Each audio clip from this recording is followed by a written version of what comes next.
मैं सूरज आप सभी का स्वागत करता हूं। आज के सेशन में मैं क्लास 9th के ज्योग्राफी का जो थर्ड चैप्टर है उसका जो फोर्थ टॉपिक है द गंगा रिवर सिस्टम उसके बारे में बताऊंगा। सामान्यतः इस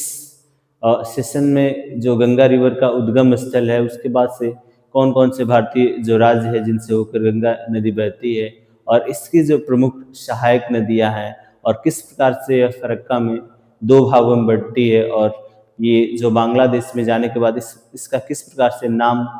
चेंज होता है या परिवर्तित होता है उस और लास्ट में किस प्रकार से जो बे ऑफ बंगाल है उसमें मिलने से पहले यह किस प्रकार से डेल्टा बनाती है और वहाँ किस प्रकार से जो मतलब मैंग्रोव वन है या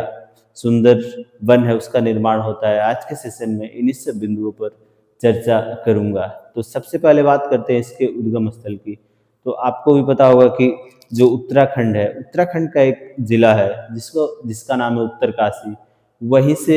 जो गंगा नदी है यह गंगोत्री हिमनद के माध्यम से निकलती है और ये इसके फर्स्ट फेज में इसका नाम सामान्यतः भागीरथी रहता है। जैसे जैसे यहाँ से आगे निकलती है यह देवप्रयाग में एक दूसरी जलधारा है जिसका नाम अलकनंदा है। यहाँ भागीरथी और अलकनंदा जब एक दूसरे से मिलती हैं तो उसके बाद से इसका नाम परिवर्तित हो जाता है और सामान्यतः इसको संयुक्त रूप से गंगा रिवर बोला जाता है और यहाँ से गंगा के नाम से यह नदी बहने लगती है और फिर धीरे धीरे हरिद्वार के जैसे हरिद्वार में आती है तो हरिद्वार में सामान्यतः यह जो पर्वतीय क्षेत्र है उत्तराखंड का और जो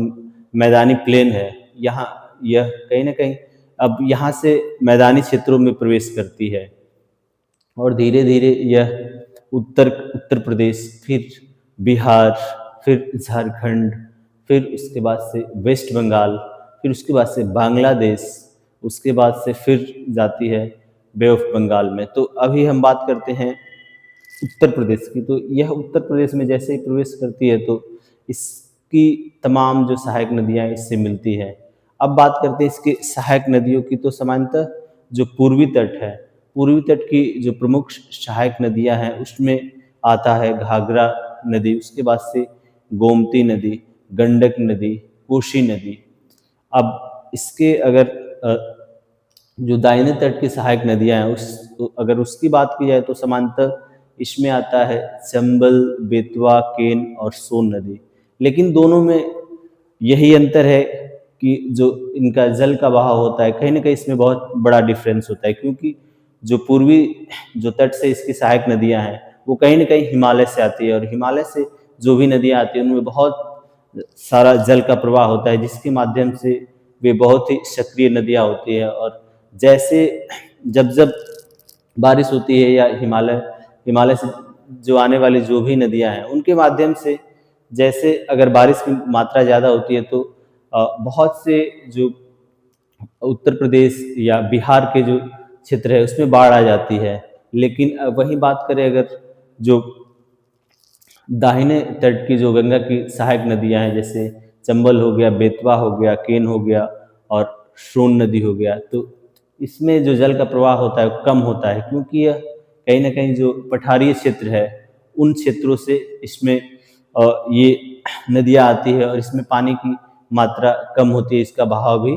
कम होता है।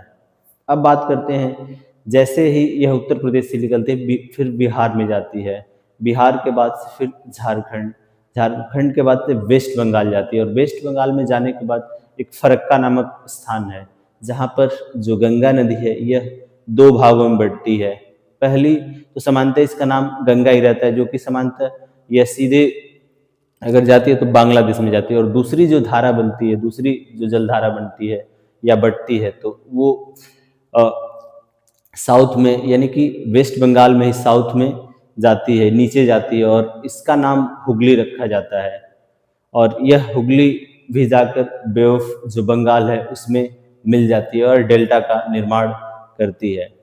अब बात करते हैं जो इसकी प्रमुख जलधारा है जो कि बांग्लादेश की तरफ जाती है। तो इसको समानतः भारत में तो गंगा ही बोला जाता है, लेकिन जैसे ही यह बांग्लादेश में प्रवेश करती है तो इसका नाम चेंज हो जाता है और इसको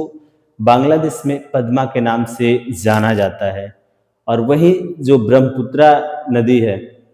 जो कि असम से आती है। तो जैसे ही बांग्लादेश में प्रवेश करती है तो उसका नाम जमुना हो जाता है, और जब पद्मा रिवर और जमुना रिवर आपस में मिलती है तो इसका संयुक्त नाम मेघना हो जाता है। और मेघना नदी ही जैसे जैसे यह नीचे की तरफ या बे ऑफ बंगाल की तरफ या बंगाल की खाड़ी की तरफ जाती है तो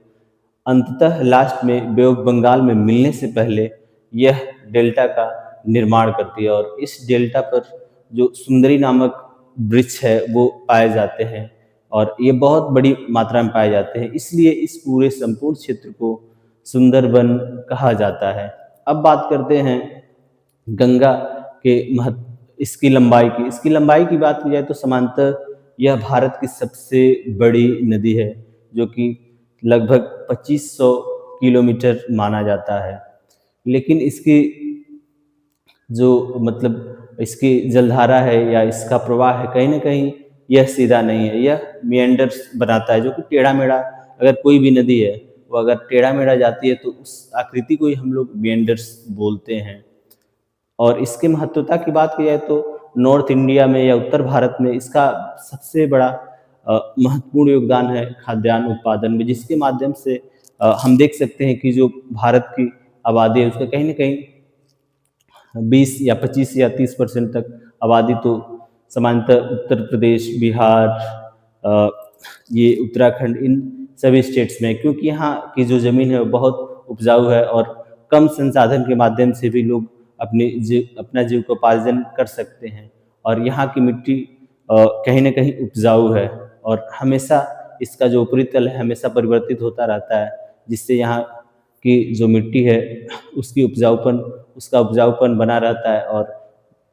तमाम तरीके की फसलें उगाई जाती हैं, और उसका उत्पादन का स्तर भी भारत के अन्य क्षेत्रों की अपेक्षा बहुत ही शानदार होता है। धन्यवाद।